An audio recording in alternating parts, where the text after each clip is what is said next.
reavivados pela sua palavra, com o pastor Ronaldo de Oliveira.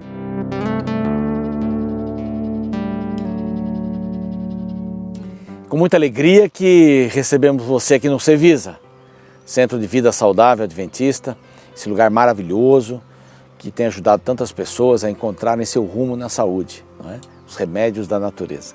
Muito obrigado ao apoio que eles nos dão sempre aqui, todas as vezes que a gente vem gravar. Que bom que você está conosco também pelo Facebook e você pode rever o programa no Facebook, na página da TV Novo Tempo e especialmente no YouTube. Você pode ali colar, né? Copiar e colar o endereço no YouTube para espalhar o programa. O nosso canal ali é Reavivados por Sua Palavra NT. É bem legal, porque tem uma galera, tem um grupo muito comprometido. Todas as manhãs tem gente já postando coisas de madrugada, pedindo orações, orando pela gente. Que coisa boa. Agradeço muito a você que faz parte dessa grande família que nós temos no YouTube.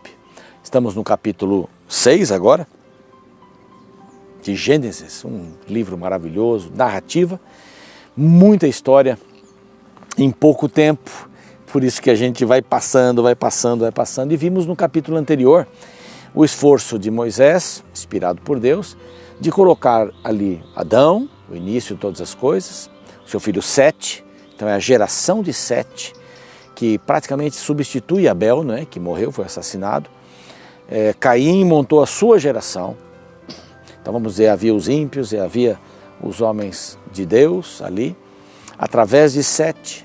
Então a geração segue e ali Moisés quer pontuar Enoque, que andou com Deus e foi tomado, não viu a morte, e quer pontuar Noé. É o início, é a introdução. Porque agora ele vai falar um pouquinho sobre as questões sociais na época e espirituais na época de Noé. E eram questões bastante assim, eram atitudes horríveis das pessoas. Para você ter ideia, essas pessoas não tinham mais essa questão de casamento e viviam dissolutamente. O mal se tornou tão grande, e foram centenas de anos, aí milhares de anos, aí pelo menos 1,5 milhar, ou 2 milhares, 1,5 milhar, dizendo melhor, né?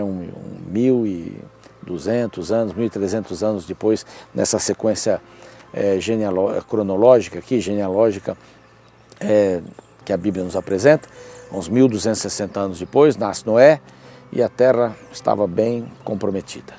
Noé teve filhos com 500 anos, como diz ali a palavra de Deus, e era um momento bastante difícil.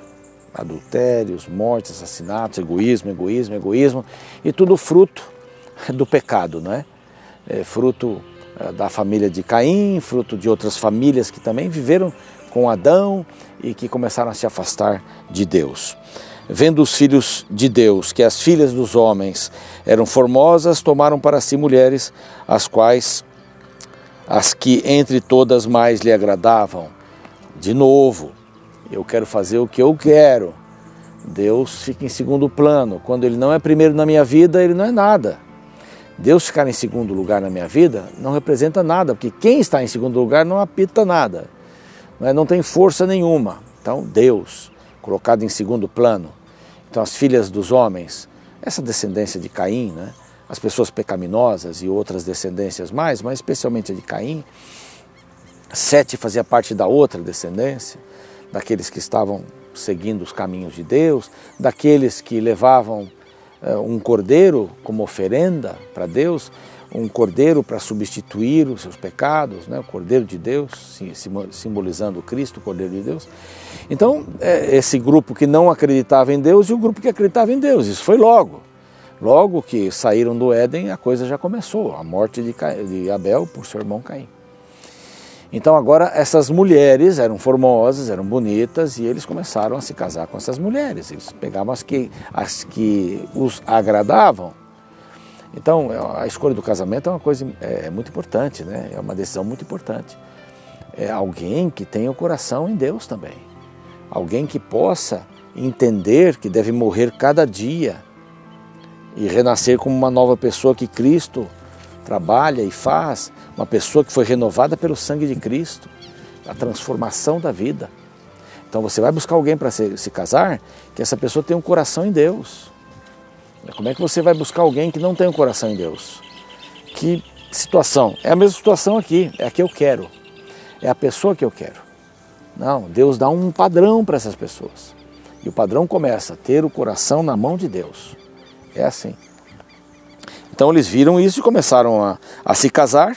Então disse o Senhor, verso 3, o meu espírito não agirá para sempre no homem, pois este é carnal e os seus dias serão 120 anos. Eu vou baixar, é muito tempo para viver. E a maldade se multiplicava. Imagine uma pessoa com 300, 400 anos, quanta maldade já tinha feito e quanta maldade melhor, entre aspas, iria cometer. Então Deus agora está preocupado com esta maldade, a corrupção no gênero humano. Hoje nós temos também muita maldade. Verso 5 diz, viu o Senhor que a maldade do homem se havia multiplicado na terra e que era continuamente mal todo o desígnio do seu coração, a ponto de que a maioria foi comida pela minoria, né?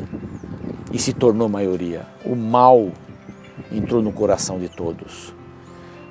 Às vezes a gente percebe um movimento e tal, são poucas pessoas, mas são ativistas, né? Parece que o mal é maior que o bem, né? Nesse momento aqui, nós vamos ver no final da história, que apenas 8 pessoas estavam com o coração nas mãos de Deus, de toda a população da época, que eu não sei qual era, o número que era. Então, Deus, verso 6, então se arrependeu o Senhor, é uma palavra que a gente vai comentar agora, então Deus se arrependeu de ter feito o homem na terra e isso lhe pesou o coração. A palavra arrependimento aqui não é o arrependimento que a gente sente, né? A palavra arrependimento aqui, ela quer dizer, pesou o coração, é o que vem em seguida.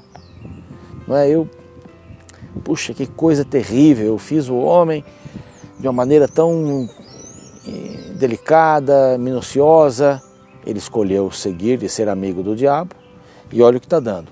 Mas por trás disso tem uma outra coisa. Por trás disso, o governo que Satanás estava querendo implantar desde o céu, estava sendo mostrado que tipo de governo seria. Há um filme aí que fala sobre a Arca de Noé, ele tem muita coisa que não tem nada a ver ali com a história mesmo, eles tiveram que fazer um enredo ali. Mas você pega os homens maus, aqueles homens maus eram homens maus. E eram maus. Esse é mais ou menos um modelo do que havia naquela época. Morte, ganância, promiscuidade. Então pesou no coração do Senhor.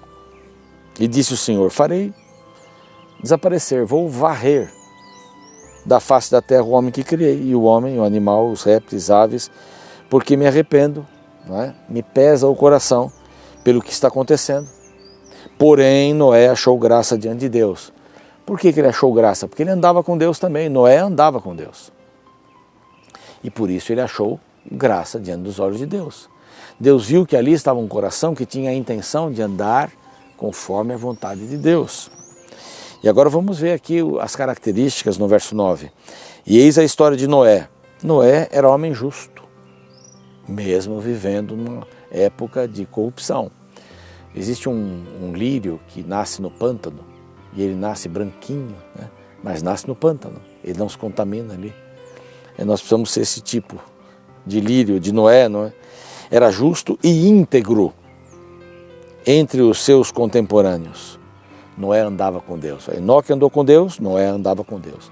Aqui parece que Deus quer pontuar alguma coisa através de Moisés, né? Andar com Deus, andar com Deus. Andar com Deus é pegar a sua Bíblia, a sua palavra, lê-la todos os dias, comer a palavra, comungar com Deus através da palavra, através da oração e através dos relacionamentos, sendo Jesus para as pessoas.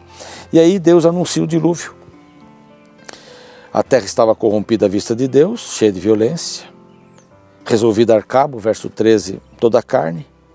Então, verso 14, vai lá, Noé, faz uma arca para mim, uma arca de tábuas de cipreste, nela farás compartimentos, gaiolas, e a calafetarás com betume por dentro, resina, e por fora, porque vai suportar a água, nem um instrumento de navegação naquele tempo tinha sido construído nesse porte. Aí Deus dá as dimensões, Essa arca tinha mais ou menos 150 metros de comprimento, tinha 25 metros de largura, 15 metros de altura, mais ou menos. E há lugares que eles fizeram réplicas, né? Nos Estados Unidos tem pelo menos duas que eu sei. Eu gostaria muito de ver uma delas. E tem animais empalhados, né? Ou figuras de animais dentro da arca. E alguns têm a teoria que Deus colocou os animais ali, colocou animais filhotes, né? Porque dormiriam mais e comeriam menos. Mas não sei qual a idade dos animais. Mas Deus faz a arca e faz uma aliança com Noé e sua família. Noé constrói a arca, 120 anos. No dia do seu aniversário, né? Ele entrou dentro da arca. No dia que ele fez aniversário, nós já vamos ver aqui no próximo capítulo. Mas ele, a mulher e os filhos trabalharam e ele pregou arduamente. Deus pediu que toda a espécie humana entrasse na arca, aos pares, aos casais, né? E o verso 22 termina dizendo assim: assim fez Noé. Pessoal, você está vivendo num mundo que nunca teve nenhuma arca, diz: Noé, constrói uma arca no quintal de sua casa aí. O que os amigos iam dizer, né? Foi muito zombado, claro, mas ele fez a vontade de Deus. Entre fazer a vontade de Deus e não fazê-la, ele fez. Fez tudo o que Deus lhe ordenara. E agora nós vamos entrar no próximo capítulo, que vai descrever como é que foi essa questão do dilúvio, a água que chegou. Muito importante isso, né? Pregou, as pessoas não quiseram, mas ele e a sua família entraram na arca. Mesmo em meio ali aos animais, ele estava salvo. Então Deus tem uma arca para você e para mim também, não é? Que é o seu coração. Vamos orar? Pai querido, obrigado por a gente entender que havia tanta maldade no coração do ser humano, mas o Senhor quis agir novamente, preservando a raça humana. O Senhor quis agir novamente para colocar no coração do homem a possibilidade de te aceitar como Salvador. E o Senhor salva o homem através de uma arca, um símbolo de Cristo. Que possamos também, Senhor, entender que o Senhor deseja ter o nosso coração nas tuas mãos. Nós te agradecemos por Jesus. Amém. Até o próximo programa. Um abraço.